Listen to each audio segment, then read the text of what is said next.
G'day. Have you ever thought that there's some things in the world that just really suck? That the way that people act and think around you, it's just kind of bollocks? Yeah, me too. You ever wish you could do something about that? Well, guess what? You can. And I call it thought play. Most of the time when we think about the world and how it works, we just kind of accept what is as a true thing that cannot be changed. But the fact of the matter is that most things in life are just made up by people. Everything from the economy to moral values are just a bunch of things that other people thought of and agreed on. Unless something's coded into the natural world and is actually a law, then it's probably something that humanity made up. Definitions of success, what happens in the afterlife, all things that people just decided to make up. So the world is not as immutable and solid and set in stone as you might think it is. And there are plenty of things in the world which might make you feel alienated and apart from people, and maybe even a little bit depressed. Things like being told that you're going to go to hell for certain things, or you're not successful, that you're not moral, or you're not fitting in. And that's a bad thing? Bugger that. Now, for me, thought play is basically the same concept as Neo in the Matrix with the spoon. Just believing that basically there is no spoon. That it's not the spoon that bends, it's actually yourself. So, taking society's rules and disregarding them as being no spoon, and then realising that you can change your own perspectives all by yourself. Now, there's really only 3 rules that I have for thought play. And I was actually going to call it thought Lego, but I thought the good people at Lego might have a problem with this, so I called it generic thought play. But if you think about things in terms of Lego bricks, it's probably going to make a little bit more sense.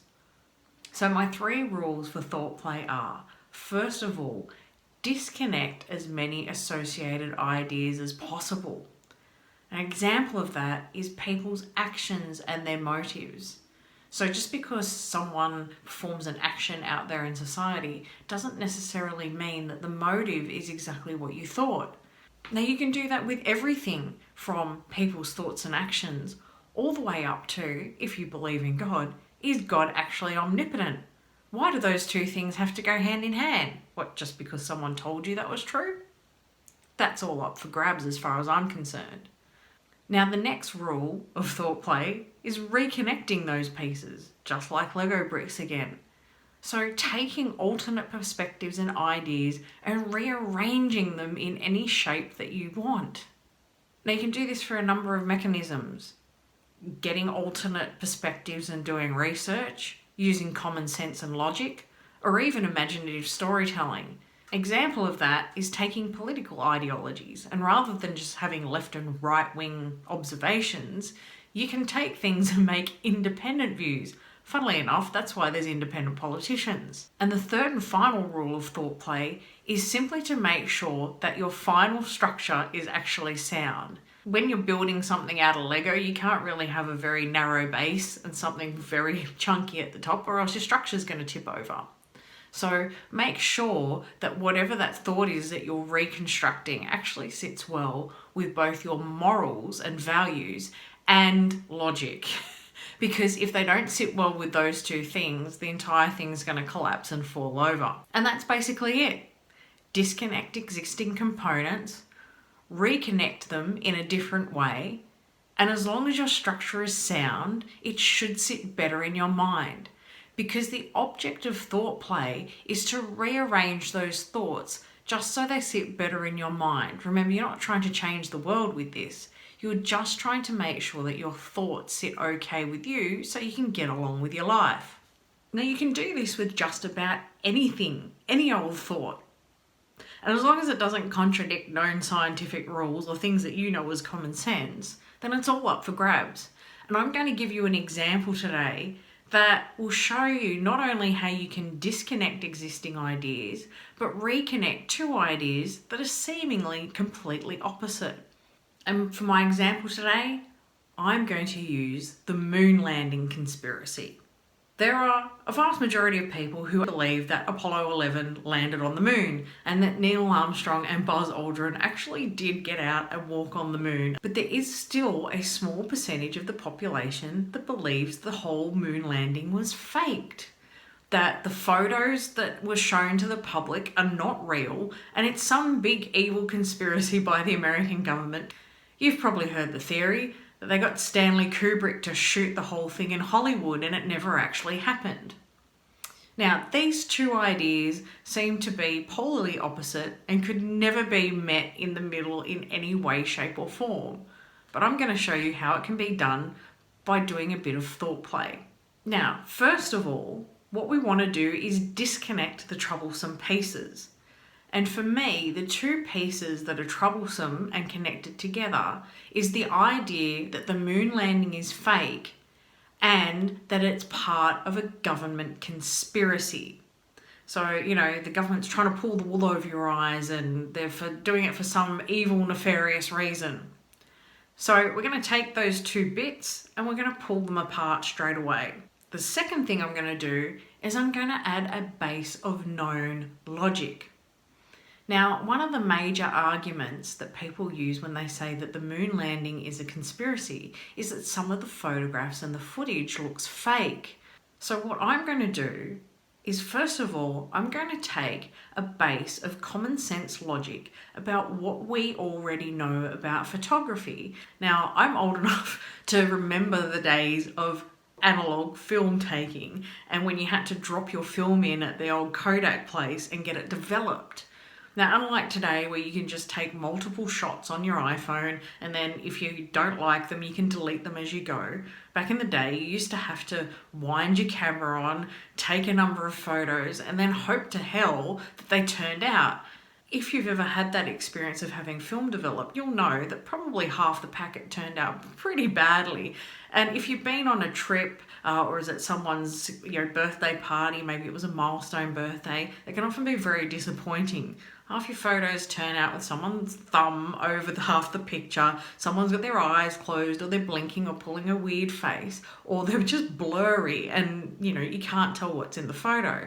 Sometimes they're skewed, they're out of angle, people's heads are cut off. All sorts of horrible things can go wrong with photography. Because we have this known thing that photography can go horribly, horribly wrong, and we have the argument that some of the photos are fake, we can now reconstruct the moon landing in a way that incorporates all these three pieces together. So that the moon landing occurred, that some of the photos are fake, and we'll use a base of knowing what happens when you take photographs back in the day when you had to get it all developed. I'm going to tell you a little story of how I think this all might have occurred.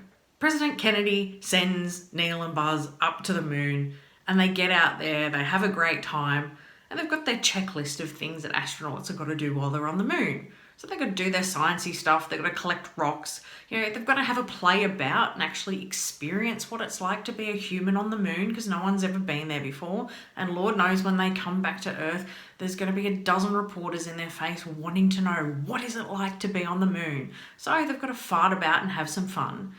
And while they're doing that, they also have to get around and take photographs and take film. And they have to do it while they're in those big chunky old spacesuits. So poor Neil and Buzz are up there on the moon, they're doing their best, they're taking their photos. They get back in the pod and they come back to Earth. They land successfully and everybody's deliriously happy. And President Kennedy is over the moon, so to speak, because he's the first one to ever send man to that glorious little rock that orbits our planet. However, when NASA get the film developed, well, half of them have got Neil's thumb in the way. Some of them are a bit blurry. And when they go through the whole lot of the footage, well, half of it's out of focus and some of it's not very good.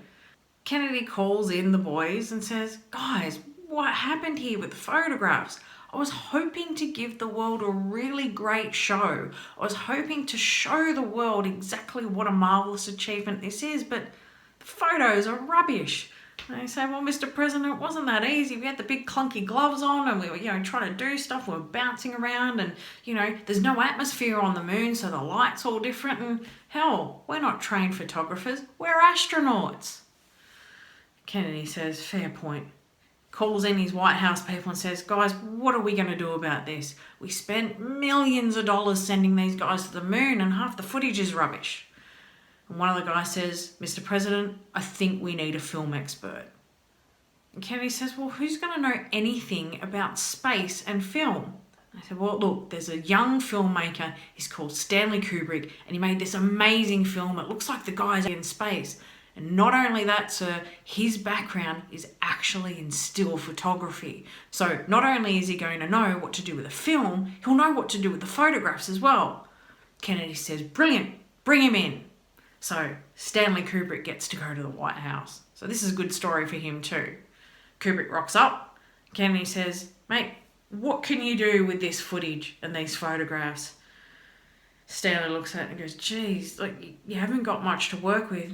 Kennedy says, but I promised the people of Earth, I particularly promised the people of America, the best show. We spent millions of dollars. You know, we need to make a cracking great tale out of this. Besides, I've got to stick this to the Russians really good. So, you know, we need a good show, Stanley. What can you do? He says, I'm not too sure. And Kennedy says, well, what would you do if you're making a movie? Stanley says, look, to be honest, sir, I'd go and do some reshoots.